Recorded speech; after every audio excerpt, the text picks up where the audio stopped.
The Young and the Restless spoilers for all his life, Victor Newman had mastered the art of manipulation, dominance, and survival in a world filled with vipers in tailored suits and enemies disguised as family.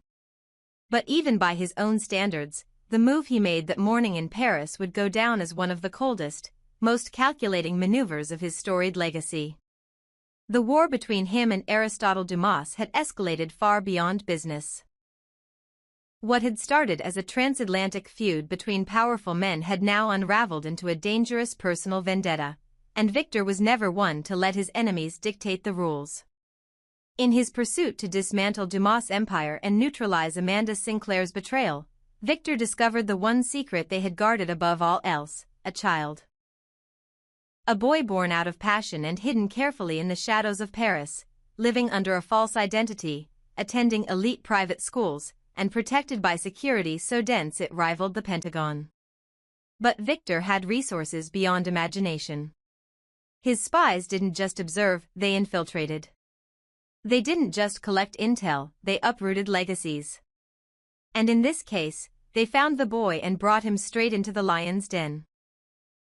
Victor's private jet touched down on the outskirts of Genoa City with one very special guest on board. The boy, no older than 8, sat quietly, confusion clouding his eyes, unaware of the storm he had just been thrust into. He didn't know who Victor was, or why his caretakers had been so suddenly replaced by strangers with cold smiles and firm grips. All he knew was that something felt wrong. Very wrong. But Victor didn't deal in emotions, only leverage. And now, holding the one thing Dumas and Amanda would die to protect, Victor felt the power surging back into his hands. When Dumas and Amanda walked into the old wine cellar in the estate Victor had requisitioned for this meeting, they didn't expect to see their son standing behind bulletproof glass, frightened, watched over by armed guards. Their shock was instantaneous, their fury palpable. Guns were drawn, words were exchanged, threats hissed like serpents in the dark, but Victor merely smiled. Calm, collected, invincible. He told them there would be no more negotiations, no more backdoor deals or coded messages, only one trade: their submission for the boy's safety. Amanda's voice trembled, not from fear, but fury, the kind only a mother can feel when her child is endangered. Dumas stood frozen, his world collapsing under the weight of realization. He had underestimated Victor, underestimated his reach, his cruelty, his precision. Amanda demanded proof the boy was unharmed. Victor nodded, and a camera feed flickered to life on a nearby screen, showing their son safe but confused, whispering questions the guards ignored. That was the final straw. Amanda lowered her weapon. Dumas followed, eyes wide with dread. They had no choice. Victor had not only won the battle, he had shattered their will. But Victor wasn't finished. With a motion of his hand, he ordered his men to restrain Dumas and Amanda. Handcuffs clicked into place as Amanda screamed in protest, not for herself, but for her son, who was now sobbing uncontrollably in the adjoining room. Dumas stared into Victor's eyes, and for the first time in decades, the fear was genuine. This wasn't about power anymore. It was about survival. Victor leaned in, his voice low, almost casual, as he told them the truth. He had always known they were hiding something. And while others might have sought to expose the scandal or use it for gossip, Victor went for the jugular. He used the boy not as a pawn, but as a dagger. The sight of Amanda weeping, broken, was not one Victor enjoyed, but it was necessary. In his mind, victory required pain. And this was how he proved no one, not Amanda, not Dumas, not any traitor, could ever bring down a Newman. The boy cried louder, his face pressed against the glass, watching his parents be dragged away in restraints. The guards made no move to comfort him. They had their orders. Amanda, unable to take it anymore, begged Victor to at least let the boy go, to send him back to safety. But Victor refused. He told her the boy would be safe only if they cooperated. One wrong move, one attempt at rebellion, and the child would disappear, this time for good. It was a level of darkness Amanda hadn't expected even from Victor. She looked into his eyes and realized there was no mercy there, only control. And the truth cut deeper than any betrayal. Victor didn't care about their lives, only their defeat. As Amanda and Dumas sat bound in the corner, forced to watch the live feed of their terrified son, Victor delivered the final blow. He looked them both in the eye and said, without hesitation, that they had lost. That this wasn't just a negotiation, it was a war, and they had lost every battle. Amanda, broken but still proud, spat words of defiance.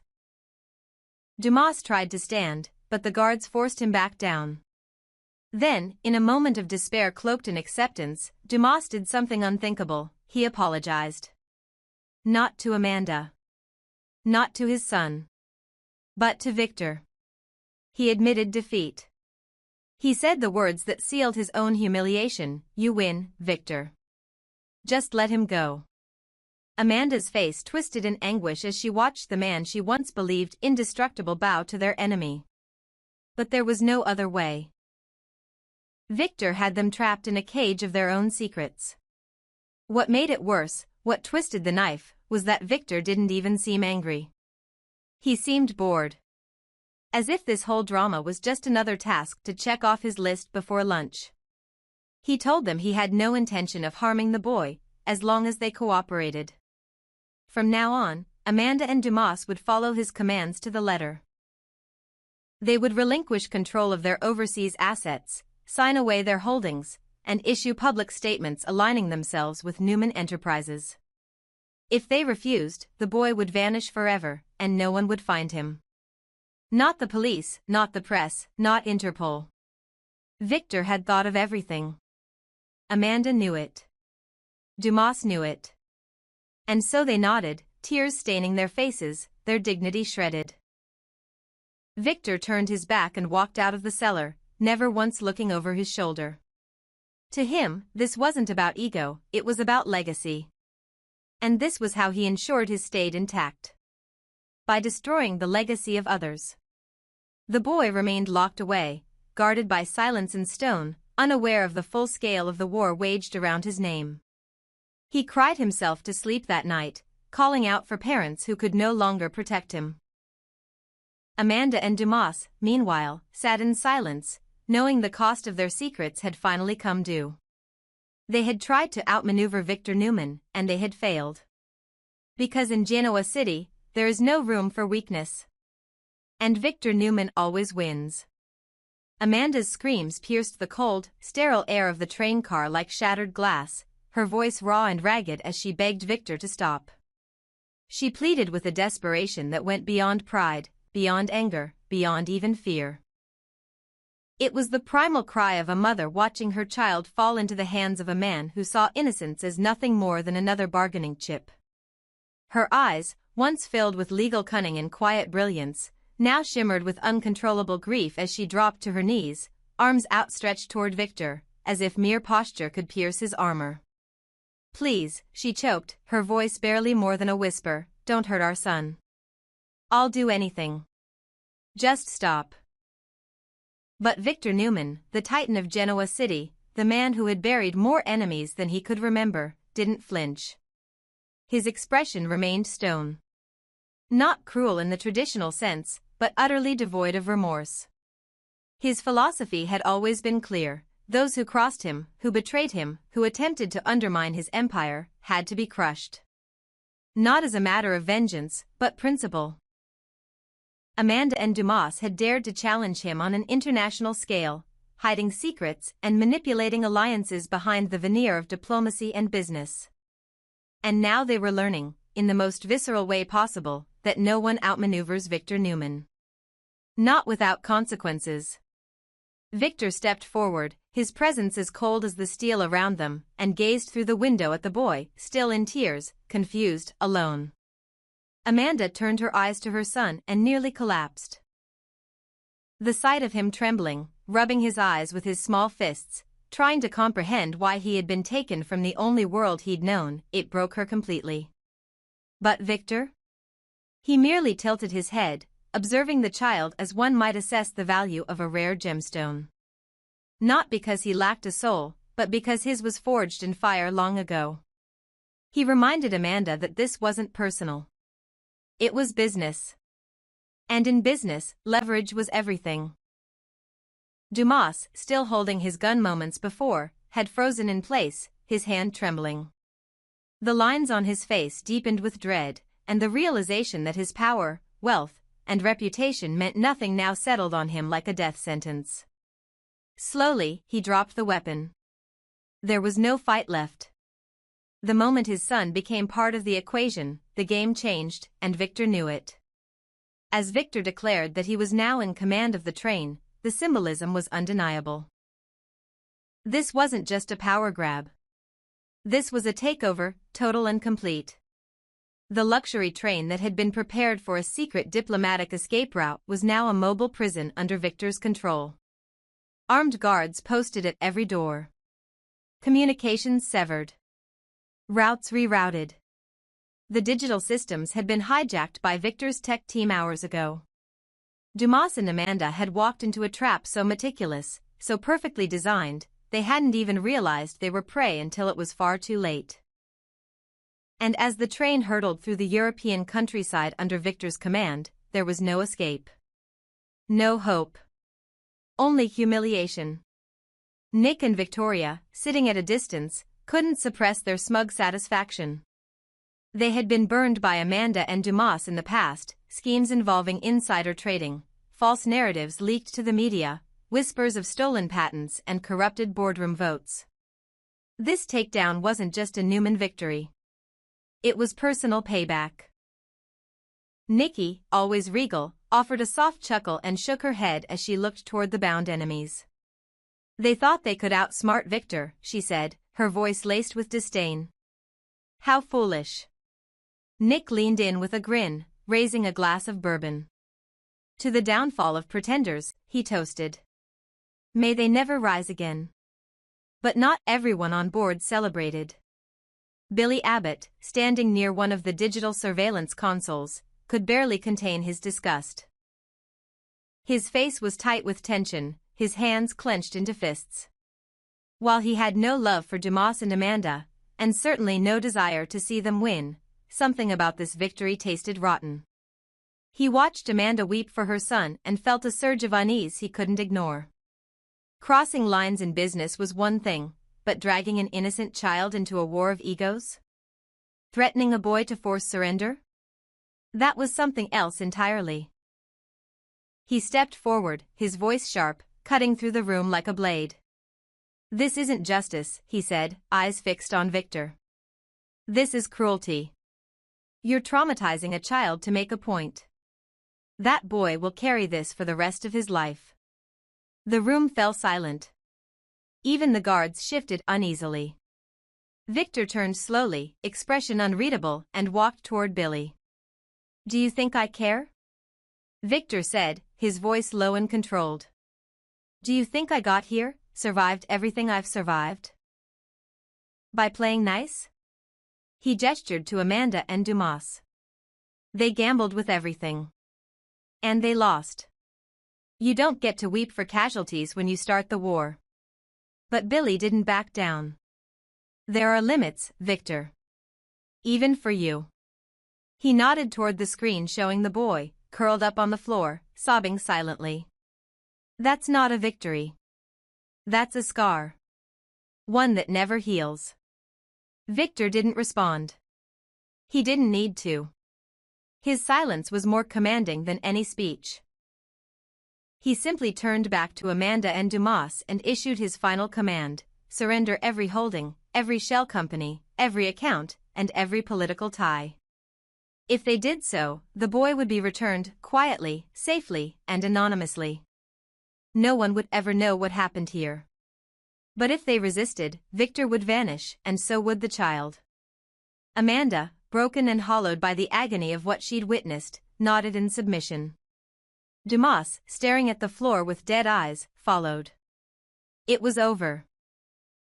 Billy turned away, disgusted, muttering something about morality and monsters, but his words were swallowed by the noise of the train speeding forward, toward an uncertain future shaped entirely by Victor's will.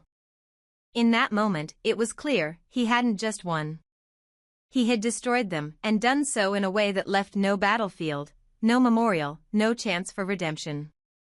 Only silence, obedience, and a boy who would never forget the day his world turned into a chessboard. And Victor? He simply walked away, untouched, undefeated, and more feared than ever. The late afternoon sun cast long golden shadows over the patio at crimson lights, but for Mariah, everything felt gray. The hum of conversation, the scent of fresh coffee, even the comforting familiarity of the cafe she once considered her sanctuary, none of it reached her now. She sat alone, her hands curled tightly around a cup that had long since gone cold, and her gaze remained fixed on the horizon beyond the railing, though what she truly saw was the past. A flicker of a memory. A face.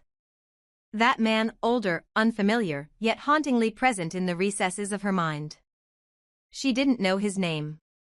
She didn't know why his image wouldn't leave her alone. But he had become a symbol. A marker. A ghost of something that had changed her forever. And now, she had to confront it, even if she didn't understand it. Taking a slow, deliberate breath, Mariah pulled out her phone and sent a simple message. "Can we talk? Please." She wasn't even sure Tessa would come. But moments later, she did.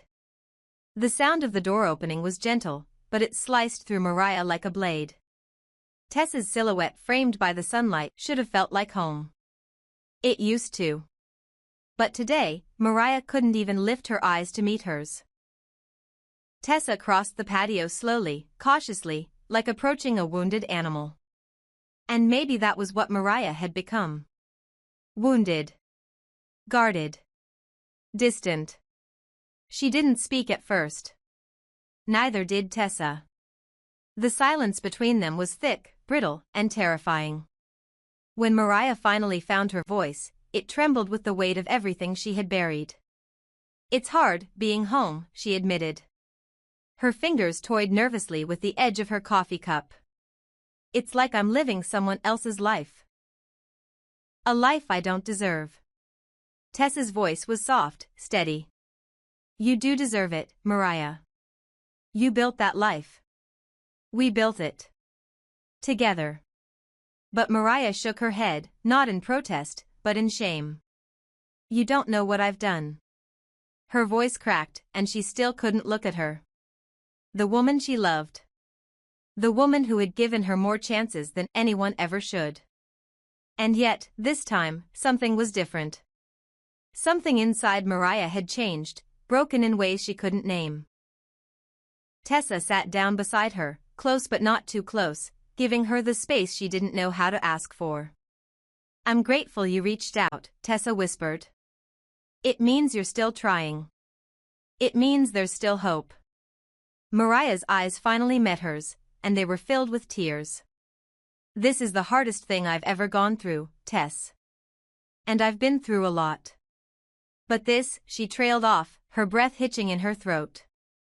"I look at you, and I look at Arya, and I feel like a fraud. Like I don't deserve any of it. Like I'm living on borrowed time." Her hands trembled now, and Tessa instinctively reached out, wrapping her fingers gently around Mariah's. "Don't say that," she said. "You are the reason I have a family. You're the center of my world. Arya's world. You're not a fraud. You're everything." But Mariah's pain only deepened at those words. "I hate myself for shutting you out. For shutting Arya out. I see her face in the morning, and all I can think is that one day, she'll know the truth. She'll know what I did. And she won't love me anymore." Her voice dropped to a whisper. "And maybe she shouldn't." Tessa's grip on her hand tightened. "I will never stop reaching for you," she said with conviction. "No matter how far you run.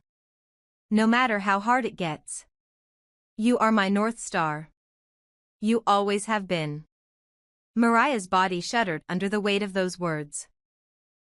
She had come to this conversation prepared to walk away, to finally let go of the life she had built and the woman she loved because she believed she had no right to keep them. But hearing Tessa speak with such unwavering loyalty made that impossible. And yet, something inside her still resisted. Still feared.